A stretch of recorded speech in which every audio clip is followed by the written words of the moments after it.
Hello guys, അസ്സാം വലൈക്കും. ഇന്ന് നോമ്പ് ഫസ്റ്റാണ്. അതിലേക്ക് വേണ്ടിയിട്ടുള്ള ഇഫ്താറിന് വേണ്ടിയുള്ള കുറച്ച് കുക്കിങ്ങും കുറച്ച് ഷോപ്പിങ്സും എല്ലാം നമുക്ക് ഈ വീഡിയോയിലൂടെ കാണാം. രാവിലെ തന്നെ പത്തിരി എന്നാൽ ചുട്ട് വെച്ചേക്കാമെന്ന് ഓർത്തു. കടയിൽ നിന്നൊന്നും മേടിക്കേണ്ട, നമുക്ക് തന്നെ ഉണ്ടാക്കാമല്ലോ. അതിനുള്ള മാവെല്ലാം കുഴച്ച് വെച്ചു, പത്തിരിയെല്ലാം പരത്തി വെച്ചു. പിന്നെ ഇറച്ചി ചെയ്ത കാര്യങ്ങളെല്ലാം ഉമ്മ നോക്കിക്കൊണ്ടിരുന്നു. ഞാൻ ചതയ്ക്കാനുള്ള കാര്യങ്ങളെല്ലാം ചതച്ചും വഴറ്റാനുള്ള കാര്യങ്ങളെല്ലാം വഴറ്റിയും കൊടുത്തു. എല്ലാം ഇങ്ങനെ അടുപ്പിച്ചടുപ്പിച്ച് ചെയ്യിക്കുന്നതാണ് ഏറ്റവും എളുപ്പം. എല്ലാം വൈകുന്നേരത്തേക്ക് വെച്ചാൽ ഭയങ്കര ബുദ്ധിമുട്ടായിരിക്കും. ഞാനിങ്ങനെയാണ് ഇറച്ചിക്കറി വെക്കുന്നത്. നിങ്ങളെങ്ങനെയാണ്? അത് കഴിഞ്ഞ് ഞങ്ങൾ ഈന്തപ്പഴം വാങ്ങാൻ വേണ്ടി അജിഫാനിലേക്ക് പോയി. ഒരുപാട് തരത്തിലുള്ള ഈന്തപ്പഴങ്ങളുണ്ട്. കുറച്ച് ഈന്തപ്പഴവും അബൂസിന് ന്യൂട്രല്ല വേണമെന്ന് പറഞ്ഞു. അതുമെല്ലാം വാങ്ങി അടുത്ത് കുറച്ച് വീഡിയോ ഒക്കെ എടുത്തുകൊണ്ട് വന്ന് അങ്ങനെ നിന്നപ്പോൾ കണ്ടപ്പോഴാണ് പിന്നെ ഇച്ചിരി ലോട്ടഡ് സീഡ് കൂടെ കണ്ടത്.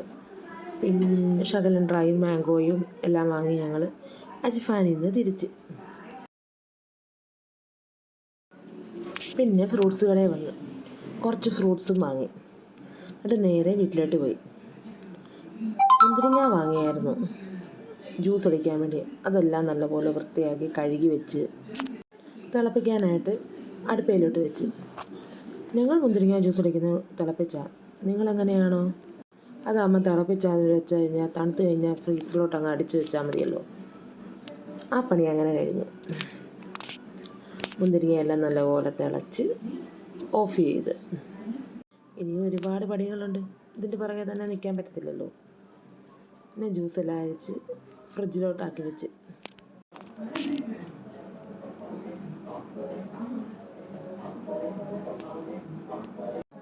ഓരോ പണി തീർത്ത് വെക്കുന്നതാണ് നല്ലത്. വൈകുന്നേരം ആയപ്പം ഉഴുന്നുവടയൊക്കെ ഇട്ടിട്ടുണ്ടായിരുന്നു. ഉഴുന്ന് ഇച്ചിരി വെള്ളത്തിലിട്ടിട്ടുണ്ടായിരുന്നു. അതുപോലെ തന്നെ ബജ്ജി ഉണ്ടാക്കാൻ വേണ്ടിയുള്ളതുണ്ടായിരുന്നു. ഉഴുന്നുവടയെല്ലാം അരച്ച് ഉഴുന്നുവടയെല്ലാം പൊരിച്ചെടുത്ത്. പിന്നെ കാബജിയും കോളിഫ്ലവർ ബജ്ജിയുമായിരുന്നു. ആദ്യത്തെ നോയമ്പല്ലേ, എല്ലാം ഇച്ചിരി ഉണ്ടാക്കാമെന്ന് ഓർത്ത്. കാബജിക്കുള്ള മാവ് നേരത്തെ ഞാൻ കൂട്ടി വെച്ച്. അധിക സമയമൊന്നും വേണ്ട, ഒരു 5-10 മിനിറ്റ്. അത് കഴിഞ്ഞ് കോളിഫ്ലവറും ആ മാവിൽ തന്നെ പൊരിച്ചെടുത്ത്. എല്ലാം ഇച്ചിരി ഉണ്ടാക്കിയുള്ളൂ. അബൂസ് പിന്നെ ഇങ്ങനെയുള്ള കാര്യങ്ങളൊന്നും അധികം തിന്നത്തില്ല. പിന്നെ ഫ്രൂട്ട്സ് എല്ലാം അരിഞ്ഞ് വെച്ച് ഇഫ്താറിനുള്ള കാര്യങ്ങളെല്ലാം അടുക്കി എല്ലാം വെച്ചിരിക്കുകയാണ്.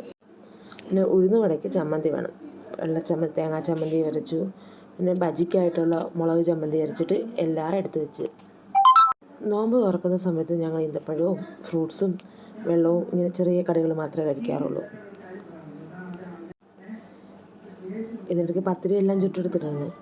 രാത്രിയായപ്പോൾ പത്തിരിയും ബീഫ് കറിയും കൂട്ടി. പിന്നെ മുന്തിരിങ്ങ ജ്യൂസും എടുത്ത് അതും കഴിച്ച്. ഇതൊക്കെയാണ് ഞങ്ങളുടെ റമദാൻ ഫസ്റ്റിലെ നോമ്പ് തുറ. ഞങ്ങളുടെ വീഡിയോസ് നിങ്ങൾക്ക് ഇഷ്ടപ്പെട്ടെങ്കിൽ എല്ലാവരും ലൈക്കും ഷെയറും സബ്സ്ക്രൈബും ചെയ്യാൻ മറക്കരുതേ. അപ്പോൾ ഇത്രയേ ഉള്ളൂ. Tata bye bye, see U.